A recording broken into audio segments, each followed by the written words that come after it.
Hi everyone, Brian here with Fight Game Analysis, and today we're going to be taking the post-fight review of Vasyl Lomachenko versus Nakatani. But before we jump into that, if you've been enjoying the content, please go ahead and click on the like button and also subscribe to the channel. Really appreciate your support. So the big fight just wrapped up between Vasyl Lomachenko and Masayoshi Nakatani. This one turned out like a lot of people expected it to. Definitely like the Vegas odds makers expected it to. Lomachenko was coming into this one at like minus 1,500, minus 1,600, something along those lines. And he came out and ended up getting a stoppage. But it wasn't just that he got the stoppage. It was that the man looked incredibly impressive from opening bell to closing bell. Beat Nakatani from pillar to post. Did absolutely everything he wanted to do in there. Did he get caught with a few counter shots here and there? Yeah. A few clean right hands here and there? Yeah. But I mean, what do you expect? Nakatani is a very, very good fighter. But I mean, there was talk going into this fight that it wasn't about how good Teofimo Lopez was. It was that Lomachenko was getting old. It was that Lomachenko was exposed. It was that after Lopez beat Lomachenko, he was going to become one of those guys that, well, now we got the blueprint for him. Now everybody kind of figured him out. Now we're going to see more people look impressive against him. Now we're going to eventually see other people start to get some wins. There was a lot of talk about certain things like that. There were certain people making those whispers. Lomachenko went out there last night, silenced them all. Silenced them all, showed that he still has it. You know what I thought was important though, or something that I found a little bit funny going into this fight, was Teofimo Lopez Sr. In the build-up to his fight, the fight with his son going in versus George Kambosos, which got rescheduled to August, maybe now September, something like that. He said Lomachenko wasn't done. Lomachenko wasn't done at all. He said, that was just my son coming out there with a very impressive performance. We had a great game plan. We knew how to beat him. But Lomachenko's not done. He's going to go out there. He's still going to beat a lot of these young guys. He's still the top of the division. He's got a lot of fight left in him. And that's absolutely what we saw last night. He was cutting all the angles that he wanted. He was landing the punches. He was able to land that left hand.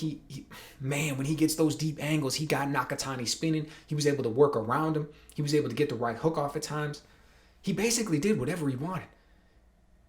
And to make it even a little bit better, to just throw a little bit in there, I mean, one of the big reasons that we say Lomachenko lost that fight to Lopez was because of the incredible amount of inactivity that he had during the first 6 rounds of that fight, we'll call it. 5 rounds of that fight, something like that. I mean, it was remarkable how few punches he threw. Now, mind you, that's because of what Lopez was able to do, but at the same time, sometimes you just got to get out there and pull the trigger, which is what he did later on in the fight. And I think that criticism and the fact that he got the loss in that fight really played into what he was going to do in this fight. He came out there, man, and he put the pedal to the metal right out the gate. Right from the start, came out there. He was aggressive, landed some good hard shots, kept Nakatani from doing what he wanted to do, fought where he wanted to fight. Couldn't have been better. Highly impressive the whole time, up to and including getting the stoppage. The precision, the accuracy, the punches, did everything he wanted. Okay. So now the question is, what's next? I mean, on the one hand, do we want to see the rematch between him and Lopez? A lot of people do. I'm in that camp. Of course I'd want to see that. I'd want to see that rematch. Teofimo Lopez looks incredibly good. Went out there and beat him. Lomachenko comes back from that last fight. Says that he feels even better. Of course, that's a fight that we'd all want to see. Now, the one versus Kambosos is scheduled. That's the one that we're going to see next with him and Teofimo. That's a fight that I definitely want to see too. No complaints up against that one at all. Once that wraps up, August, September, whatever it is, does that mean we could be looking at a fight between Lopez and Lomachenko towards the end of the year, maybe early next year? Sure. Now, all that being said, we're taking for granted that Teofimo Lopez can even make the weight at 135. I mean, there's rumors and whispers that the reason this fight got pushed back was because he was overweight. He was having trouble on the scale and he wasn't going to be able to make weight, was going to lose his belts on the scale. Now, I get none of that's official. It's just rumors, whispers, things that you're hearing. But still, we all know how big the man is. He's, 23, 24 years old? 135 isn't his future. 140, maybe even 147 is the future for Teofimo Lopez. Little surprised he even took this fight in 135. I stated a few times in the past that I thought he was going to win the belts and move up right away.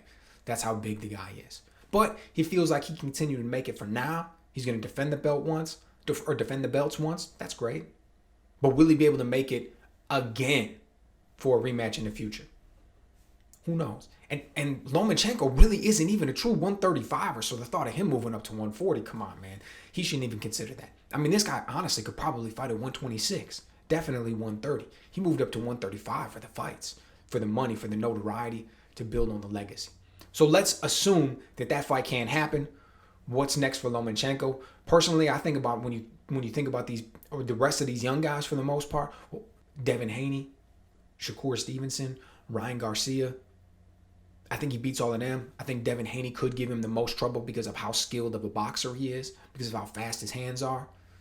That being said, man, if I'm managing Devin Haney, that's not the fight I want him to have right now. He's still a young guy. He can still build, look really good in his last fight against Jorge Linares. I would not be setting up the fight with Lomachenko at this point, which only leaves one guy, a man who also looked incredibly impressive last night, Gervonta Davis. Now, Tank's a 135er. I know he fought last night at 140, ended up getting a stoppage against Barrios. 26 years old, though, growing, looking incredibly impressive. He's got the power. He's got the speed. Those are the things that gave Lomachenko the problems. Yeah, Teofimo Lopez went in there with a great game plan as well, with everything else that he was doing. But if he didn't have that hand speed, if he didn't have that foot speed, if he didn't have that power, he wouldn't have been able to execute that game plan against Lomachenko. That's what really gave him that edge and helped him do what he was able to do. Kept Lomachenko at bay, kept him from executing the way he wanted. Man, he was worried about what was coming back at him because of that punching power and that twitchy, fast speed that Lopez has. That's the kind of speed that Davis has. Now, don't get me wrong. I'm not jumping out there and saying right now, all of a sudden, this is some statement. Gervonta Davis, should they make this fight, is going to beat Lomachenko.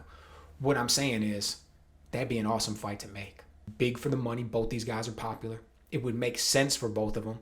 I'd really love to see Lomachenko get that fight at this point in his career and constantly test himself and his skills, especially against these young guys.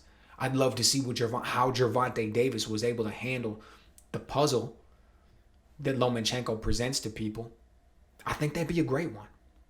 So let me know what you guys think. Were you impressed by the performance that Lomachenko put on against Nakatani? And what do you think's next for him? Should we hope for a rematch with Lopez? Or are you interested in the fight with him versus Gervonta Davis should Tank come back down to 135?